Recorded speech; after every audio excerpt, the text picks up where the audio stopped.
Vous, Louis Kayser, bonsoir. Bonsoir. Vous êtes responsable donc du pôle santé chez DataTJ. Exactement. Voilà. Qu'est-ce que c'est que DataTJ, tiens ? Alors DataTJ, c'est une start-up spécialisée en IA et en data science. On a développé une plateforme qui va permettre de collecter les données, préparer ces données et ensuite les valoriser. Par exemple, au travers de modèles prédictifs pour répondre à plusieurs cas d'usage. On travaille aussi bien dans la santé, dans l'énergie, dans la finance. Et donc l'idée, c'est de démocratiser l'IA pour les métiers et de faciliter le travail des data scientists et industrialiser les projets data au sein de l'entreprise. C'est intéressant parce que l'IA, vous la manipulez pour plein de secteurs. Oui. Et là, vous allez nous parler de la santé, en fait. Par exemple, ce matin, j'ai discuté avec un hôpital qui gérait les admissions patients en urgence et qui utilisait des algorithmes du secteur bancaire. Donc, on peut tout à fait nous transposer des cas d'usage de plusieurs industries au secteur de la santé, par exemple. Est-ce que vous pouvez nous donner des exemples de toutes ces données que vous brassez et comment peuvent-elles, en fait, simplifier le quotidien de ces professionnels de santé ? Alors, par exemple, on travaille avec le centre hospitalier de Chalon-sur-Saône, qui, comme beaucoup d'hôpitaux, gère beaucoup de données. Et l'idée, en fait, c'est de collecter et structurer les données qui sont captées par les dispositifs médicaux, qui sont des signaux faibles, en fait, constante vitale des patients, transformer ces signaux faibles en signaux forts et fournir en temps réel aux soignants des informations sur l'état de santé des patients. D'accord. Ça permet de mieux organiser l'activité, de décharger un peu la charge mentale des soignants, d'améliorer les conditions de travail. Et puis, pour le patient, ça permet de réduire le taux de séjour à l'hôpital, par exemple. Et puis, in fine, de réduire la morbidité au sein de l'hôpital. Mais là, tout ça, c'est corrélé à des objets connectés ?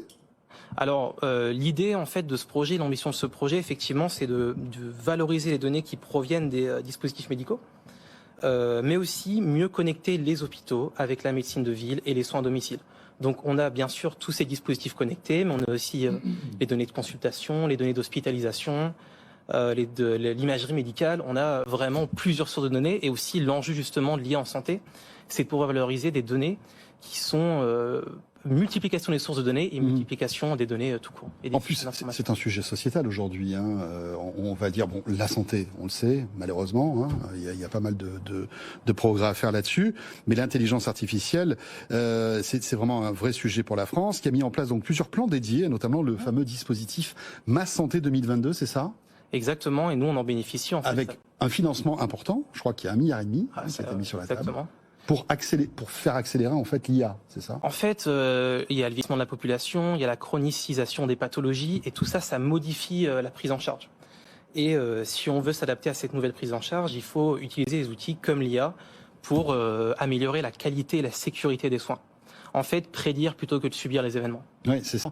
Parce qu'on ne se rend pas compte, mais le fait d'arriver aux urgences, quand c'est justifié, on se rend compte, et on a eu pas mal de communication cet été justement de la part du gouvernement pour dire avant d'aller aux urgences, appelez votre médecin traitant, etc., etc. Mais quand on va aux urgences et que c'est justifié, c'est qu'on est dans une situation de santé qui est grave. Mais grâce à la prévention, on pourrait éviter énormément en fait de ce type de situation, parce que quelqu'un qui a des pathologies du style diabète mais qui ne le sait pas, ou par exemple des problèmes cardiaques, en ayant des objets connectés, il pourrait le savoir bien avant d'arriver à une situation où il est obligé d'aller aux urgences. C'est un peu ça aussi la clé, non ? C'est exactement ça. En fait, il va y avoir certainement aussi plus de patients, moins de soignants. Et puis en anticipant les flux dans les hôpitaux, notamment aux urgences, ça va permettre d'améliorer in fine le parcours de soins. D'accord. Et vous en êtes où aujourd'hui ? C'est-à-dire que votre solution est utilisée de manière expérimentale ou vous commercialisez quelque chose auprès des hôpitaux ? On commercialise un produit en fait. C'est une plateforme qui va permettre de collecter les données, préparer les données et valoriser ces données. Mais ça peut aussi bien être avec des hôpitaux qu'avec des laboratoires, parce que en fait, les hôpitaux comme les laboratoires, ils ont les mêmes problématiques. Ça peut être de la logistique, supply chain. Et cette même solution peut répondre à plusieurs besoins. L'idée, c'est vraiment d'identifier les besoins en amont, de discuter avec toutes les parties prenantes, les soignants, les ingénieurs biomédicaux, les ingénieurs cliniques ou dans les laboratoires, les décideurs métiers, et puis comprendre comment l'IA peut les aider à résoudre leurs problèmes. Encore quelques chiffres. 46% des leaders de l'industrie de la santé reconnaissent qu'il manque des personnes possédant les compétences nécessaires pour mettre en œuvre l'IA. Exactement. Mais ces deux métiers, voilà, qui sont, j'allais dire presque aux antipodes, c'est-à-dire qu'un bon médecin va pas forcément comprendre ce qu'est l'IA, non? Donc, forcément, il a besoin de renfort dans ce domaine-là. Mais il manque des experts de l'IA dans le domaine de la santé? Alors, il en manque. Après, nous, on peut permettre de répondre à cette problématique.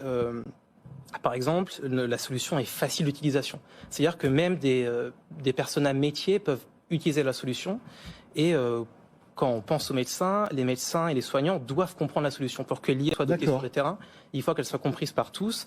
Et ça passe par l'interprétabilité et l'explicabilité de l'IA, c'est-à-dire une IA qui va dire, qui va proposer telle décision, mais qui va expliquer les motifs des décisions qu'elle propose, en expliquant quelle variable a influencé le résultat. Et les médecins s'intéressent à ça, utilisent ces logiciels, manipulent toutes ces données.